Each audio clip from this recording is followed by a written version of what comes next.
सड़कों पर जन सैलाब।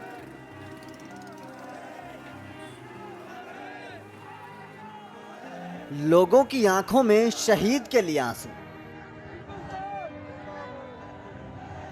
1.5 साल के बेटे की पिता की चिता को मुखाग्नि देने की इन तस्वीरों को देखकर हर किसी की आंखों में आंसू थे। हर कोई अपने जवान को भीगी आंखों से अंतिम विदाई देने के लिए अंतिम यात्रा में पहुंचा। ये तस्वीर जम्मू कश्मीर के बड़गांव में हेलीकॉप्टर हादसे में शहीद हुए मथुरा के जाबाज पंकज नौहवार की अंतिम यात्रा की है। शहीद के लिए उनके गांव जरेलिया से करीब 5 किलोमीटर लंबी तिरंगा यात्रा निकाली गई। लेकिन हालात तब ज्यादा गमगीन हो गए थे जब 1.5 साल के बेटे ने जाबाज पिता की चिता को मुखाग्नि दी। इस दौरान हर किसी की आंखों से आंसुओं का मानो सैलाब आ गया हो। आपको बता दें कि गांव जरेलिया के पंकज नौहवार एयरफोर्स के एयरमैन टेक्निकल के पद पर तैनात थे।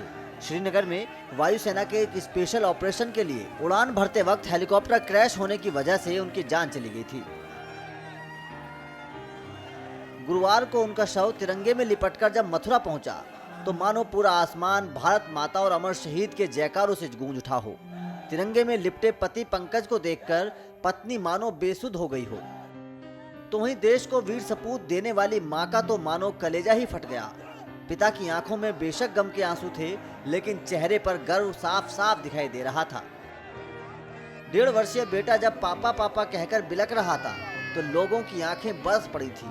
इस दौरान अंतिम यात्रा में शामिल हजारों लोग भारत माता का जयघोष लगा रहे थे।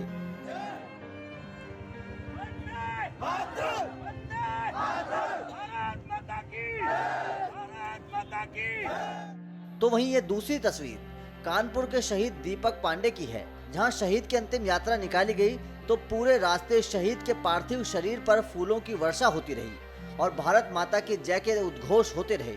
हजारों की संख्या में लोगों ने शहीद को भरी आंखों से श्रद्धांजलि दी। वीडियो डेस्क अमर उजाला.com।